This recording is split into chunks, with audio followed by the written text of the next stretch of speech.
നമസ്കാരം. ഞാൻ വൈദ്യൻ തിരുവാർപ്പ് ഗുരുക്കൾ, സീനിയർ പഞ്ചകർമ്മ തെറാപ്പിസ്റ്റ്, തിരുവാർ. ഓക്കെ, ഞാനൊരു കാര്യം പറയാൻ വേണ്ടി വന്നതാണ്. നിങ്ങളെ ഷെയർ ചെയ്യാനായിട്ട് വന്നതാണ്. കാരണം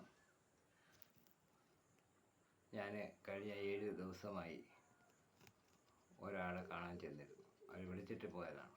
പക്ഷേ അവരെ സംബന്ധിച്ച് ഒരു ഹോസ്പിറ്റലിൽ പോയി. അതായത് ഏറ്റുമാനൂരിൻ്റെ അടുത്ത് ഭയങ്കര പ്രഗത്ഭരായ ഒരു കത്തോലിക്ക നടത്തുന്ന ഒരു ഹോസ്പിറ്റൽ. ആ ഹോസ്പിറ്റലിൽ അവർ 2 വിങ്ങുണ്ട്. ആയുർവേദമുണ്ട്, അലോപ്പതിയുണ്ട്. അവിടുന്ന് വരാനായിട്ട്, അതായത് അമേരിക്കയിലാണ് അവരിവിടെ വരാൻ വേണ്ടി അവിടെ ബുക്ക് ചെയ്തിരുന്നു. അപ്പോൾ അത് കണ്ട ഉടനെ അലോപ്പതിയിൽ അവർ ഓപ്പറേഷൻ ചെയ്തു. മനസ്സിലായോ? അവർ ഓപ്പറേഷൻ ചെയ്തു. അതായത് തല മുഴുവൻ കീറി വെച്ചിരിക്കുകയാണ്. അപ്പം ഈ അവസരത്തിൽ അവരെ ഞാനെന്ത് ചെയ്യാനാണ്? ഞാൻ പിന്നെ ഒരുവിധം പോയി അവരെ നടത്തി. കാരണം തീരെ വയ്യാത്ത അവസരത്തിൽ ഈ ഓപ്പറേഷൻ ചെയ്യാനായിട്ട് ഇത്ര മിടുക്ക് കാണിക്കേണ്ട ആവശ്യമൊന്നുമില്ല. കാരണം ദയവ് ചെയ്ത് അലോപ്പതിന് ചികിത്സയില്ല എന്ന് എല്ലാവരും ഒന്ന് അറിയണം. കാരണം സ്ട്രോക്കിന് അലോപ്പതി ചികിത്സയില്ല.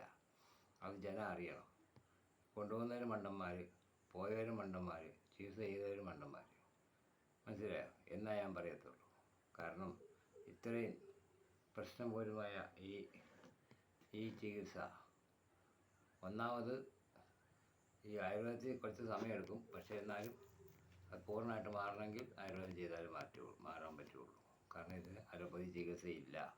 2 കാര്യമേ ഉള്ളൂ. 1 ഈ പറഞ്ഞ സ്ട്രോക്കിനും, 2 ഇയർ ബാൻസിന് അലോപ്പതി ചികിത്സയില്ല.